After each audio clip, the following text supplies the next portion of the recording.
Olá, queridos amigos do Centro Espírita Antônio de Oliveira. Graças a Deus estamos juntos novamente, é uma alegria para mim. Poderíamos estar fisicamente, seria até mais gostoso. Entretanto, a situação atual não nos permite essa proximidade. Então, estamos virtualmente juntinhos, tá? Então, agradeço a Deus pela oportunidade e a vocês pela paciência em me ouvir. Como todo trabalho, começamos com a prece, importante, maravilhosa. Então, fechemos os nossos olhos e peçamos a Jesus, nosso Mestre Maior, que esteja conosco, que nos oriente os passos, que abra a nossa mente e que todos nós busquemos nele o entendimento que nos falta. Como seria bom se toda a humanidade buscasse em Jesus aquilo que lhe falta. Certamente o mundo seria outro. E nós já estamos encontrando essa grande possibilidade de estarmos cada vez melhores, porque estamos cada vez mais procurando você, Jesus. E sabemos que você não nos desampara jamais. Pedimos então, Mestre, a tua presença, que esteja sempre do nosso lado, em todos os instantes da nossa caminhada, que possamos sentir você bem juntinho de nós, no ambiente de trabalho, na nossa casa, na reunião com os amigos, no trânsito, em qualquer lugar. Mas sentir você, Jesus, um personagem, uma pessoa, um amigo, um companheiro do século XXI, vivendo comigo as minhas experiências de todos os dias. Obrigado, Jesus. Tenho tanto a aprender com você e aprendendo, preciso colocar em prática sempre. Que assim seja, graças a Deus. Bom, pessoal, vamos seguir, vamos abordar o tema de hoje e nós vamos começar falando de um episódio acontecido há 2000 anos atrás, da presença de Jesus. Muita gente vai saber, vai se lembrar do episódio da mulher adúltera. Né? Jesus se encontrava numa praça em Jerusalém. E, de repente, uma mulher vem na direção dele, se joga a seus pés, e ela estava sendo perseguida por várias pessoas, sobretudo por muitos religiosos. Aquela agitação toda é porque a mulher havia sido pega em adultério. E os religiosos que estavam ali ao lado de Jesus, ao lado da mulher, exigiam que fosse aplicada nela a lei. A lei. Ela tem que ser morta a pedradas. Era a lei. E Jesus estava sendo chamado para ser o juiz dos costumes daquele povo. Era uma cilada armada contra ele. Aqueles fariseus, os doutores da lei, queriam deixar Jesus numa situação complicada. Ou ele mandava matar a mulher, ou ele era contra as leis de Moisés. Muito embora os próprios religiosos também eram contra.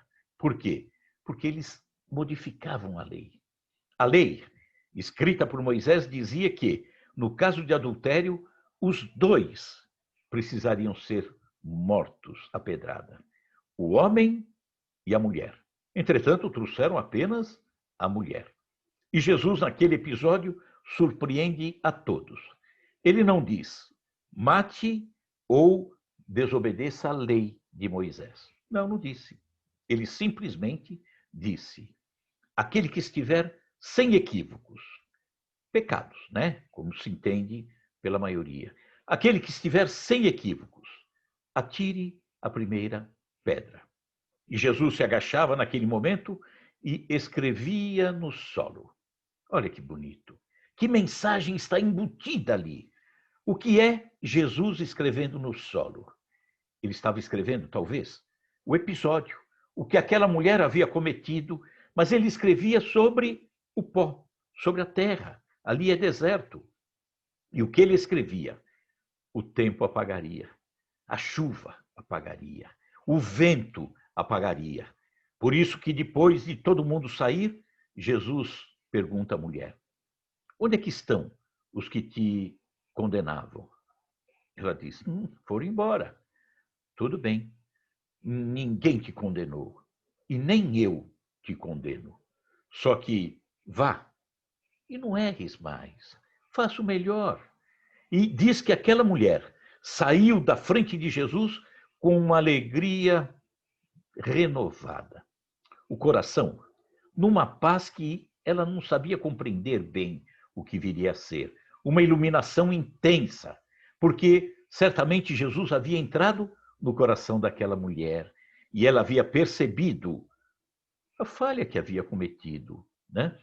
E se pensarmos bem, quantas pessoas nos dias de hoje que cometeram equívocos não precisariam ficar atrás das grades, porque a própria consciência os condena, a própria consciência os maltrata, a própria consciência os aprisiona. E a mulher ali saiu daquele episódio renovada, certamente com a decisão de não voltar a se equivocar novamente. Mas, ao lado de Jesus estavam alguns discípulos, dentre eles João. João ficou surpreso. Nossa, por que não condenou? Mas Jesus, por que não condenou essa mulher? E Jesus, com aquela doçura, pergunta: quais seriam as razões que te levariam a condená-la? Quais os motivos, Jesus falava, que levaram essa mulher a se prostituir? Você sabe, João? Não sabe, né? Será que você, falava Jesus, já teria sofrido as dificuldades que ela encontrou, essa mulher, ao longo da sua vida? Será que você imagina as necessidades e as tentações que fizeram com que ela sucumbisse ao meio do caminho? E Jesus e João perplexo, né? Puxa, eu nunca pensei, mas será? Como é que fica? E Jesus continua. Olha essa frase de Jesus, como se aplica bem nos dias de hoje. Jesus diz: não sabes, João, quantas vezes essa mulher sofreu o escárnio de homens, pais, maridos, filhos, irmãos, de mulheres tidas como felizes, perfeitas. Nem todas, né? Ninguém é assim. Mas ela sofreu o escárnio do pai, do marido, do filho, de tantas mulheres. E não é justo, falava Jesus, agravar-lhe os padecimentos infernais dessa consciência tão pesarosa e sem rumo dela. Para que agravar? Então Jesus não que concordasse com o erro, não. Ele não concordava com a punição feita pelas próprias mãos e feita com um ar de superioridade, de perfeição daqueles que seriam os algozes, quando na verdade traziam em si erros e complicações maiores. Mas João ainda insistiu. Mas ela pecou, Jesus, e não faz jus à punição? Os homens não pagarão ceitil por ceitil os seus próprios erros? Jesus diz: sim, sim, João, ela errou. Mas quem não erra na terra? Todos, todos erram. E olha, João, existem sacerdotes, magistrados, filósofos que se prostituem por mais baixo preço. E ninguém vê seus acusadores. Interessante. E Jesus ainda, olha o que ele acrescenta. A hipocrisia caminha impune e se atiram pedras aos que sofrem, aos pequenos. Os grandes continuam caminhando, roubando, fazendo horrores. Entretanto, os pequeninos, quando erram, são atingidos pelas pedras dos nossos pensamentos. Mas Jesus continuava: Deus, o Pai, aguarda o retorno dos seus filhos pródigos, ou seja, todos voltarão, todos irão para a casa do Pai. E aí, será que seria correto desejar a essa mulher sofrimento maior que aquele a que ela própria se condenou por tempo indeterminado? O remorso, a vergonha? Quantas vezes ela sente a falta do pão, a falta da manifestação de um carinho sincero? Ah, raras dores no mundo, falava Jesus, se comparam às agonias de suas noites silenciosas e tristes. Esse, João, é o seu, lá, da mulher, doloroso inferno, a sua aflitiva condenação. Jesus, então, diz que todos trazem a fagulha divina do Pai, né? A claridade do Pai. Só que o homem cria ou o santuário que leva ao Pai, ou então a muralha sombria da negação, do erro, da falha, né? Mas só a luz e o bem são eternos. O mal deixará de existir em algum momento. As trevas e o mal cairão por terra, porque nós somos deuses. E ele diz ainda: olha, a herança de um pai é dividida em parcelas iguais. A mulher teria a parcela dela, parcela na herança do pai, porque ela era também Deus. Ela tem a centelha de Deus. Porque as criaturas transviadas, que esqueceram esse quinhão, essa parcela de Deus, um dia retornarão, porque a terra é uma grande escola, é um grande hospital, onde se cura os erros. E Jesus diz: eu não condeno o pecador para afastar o pecado. Ele quer retirar o pecado, mas preservar o pecador, para que esse pecador se reerga, cresça, porque todas as criaturas, por mais desencaminhadas que estejam, são sementes onde habita o germe divino, que um dia haverá de eclodir. E pouco tempo depois, eles, Jesus e os discípulos, subiam de Cafarnaum a Jerusalém.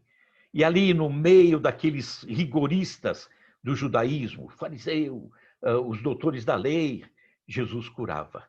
Curava cegos, paralíticos, mudos. E fazia isso em pleno sábado, para escândalo dos fanáticos, né? Dos religiosos, que se preocupavam mais com o sábado e ignoravam a cura feita por Jesus. Hipocrisia, né? Então, vendo tanto sofrimento, Tiago, um dos discípulos, pergunta a Jesus: se Deus é misericórdia, por que ele pune seus filhos com defeitos e moléstias tão horríveis? A cegueira, a lepra, tudo isso. E Jesus diz: Tiago, o Pai não desce da sua sabedoria, da sua grandeza para nos punir. Não, ele não nos maltrata, ele nos ama. E nos ama intensamente. Só que cada criatura responde pela parte que lhe cabe, por aquilo que ele fez.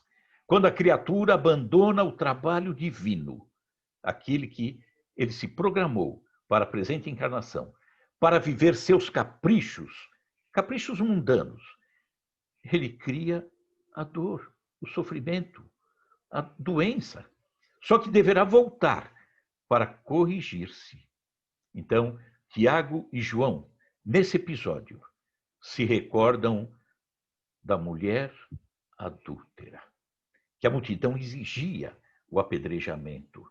E eles recordam que aquela mulher também havia errado, mas que havia saído renovada e se renovaria ainda mais e cada vez mais. E aí, Jesus, com os discípulos, se dirigem ao templo. E ali encontra um paralítico que acabava de ter sido curado no tanque de Betesda, minutos antes. E Jesus diz a ele: eis que estás aqui, hein, no templo. Não erres mais, tá? Para que não te suceda coisa pior. O pior vem do erro que cometemos. E diz que a partir de então, obviamente demoraria séculos e séculos, mas a partir de então, novas ideias de fraternidade iriam povoar o mundo. E povoou. Demorou séculos, sem sombra de dúvida. Surgiria um maior respeito àqueles que se transviariam ao longo do caminho. As punições horríveis, como aquelas praticadas por Roma, lá atrás, há 2.000, 1.900, 1.800 anos atrás, pelos menores delitos, deixaria de existir aquelas punições horríveis, com a morte. E a justiça, nos dias de hoje, caminha para eliminar o pecado, não o pecador. Nós vemos a briga que existe para não se aplicar a pena de morte. Por quê? Nós temos que eliminar o pecado. Muito embora o pecador deverá sofrer, sim, mesmo na justiça humana, deverá sofrer consequências do ato que praticou. Jesus não dizia que, olha, quem errou não pode ser punido pela justiça da terra. Não, precisa, porque senão perderia-se o controle do orbe, né, da terra. Mas era necessário que houvesse em tudo humanidade. E a justiça de hoje, ela caminha para eliminar o pecado, mas preservar aquele que cometeu o pecado, para ensiná-lo a corrigir na sua caminhada, para que ele possa fazer o melhor, para que ele possa aprender, porque o erro, o equívoco, só se conserta com a conscientização. E a conscientização nos leva ao amor. Então, é com amor que aprenderemos.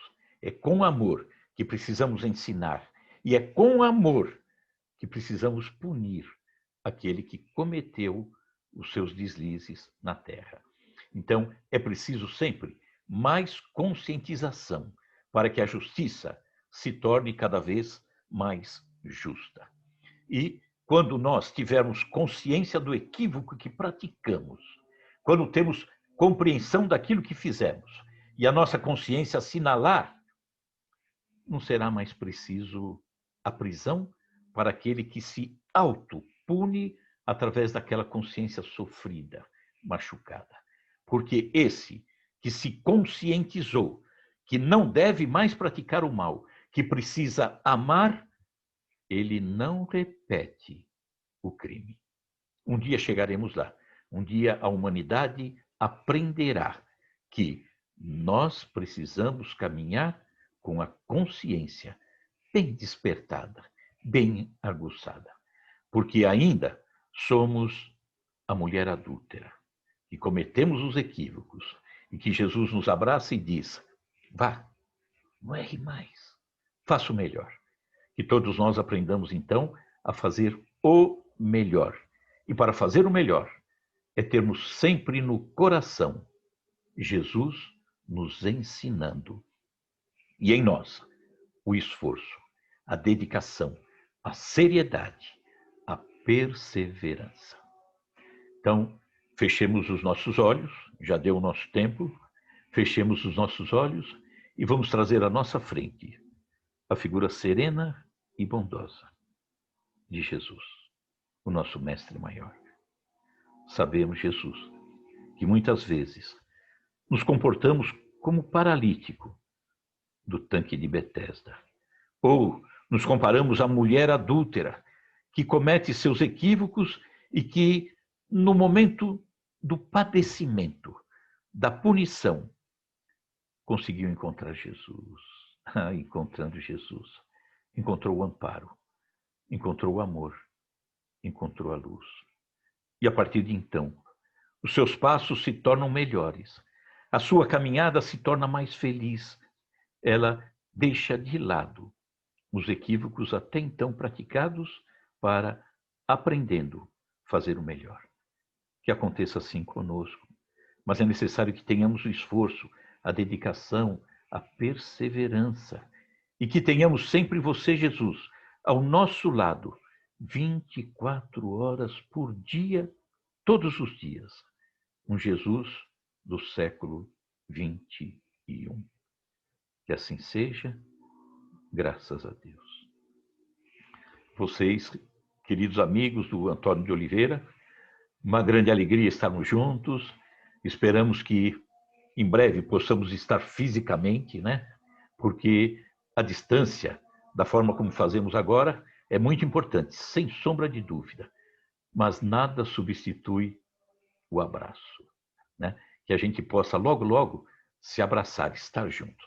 E por enquanto, tomando cuidado, né? Evitando o mal, né? Essa pandemia, esse vírus que está por aí, que sejamos atingidos por ele. Então, em todas as nossas lives, que acontecem às sextas-feiras, às 20 horas, nós encerramos dizendo: Jesus no coração e álcool gel na mão, tá? Um forte abraço a vocês, uma grande alegria por termos estado juntos e até a próxima oportunidade. Fiquem todos com Deus. Tchau.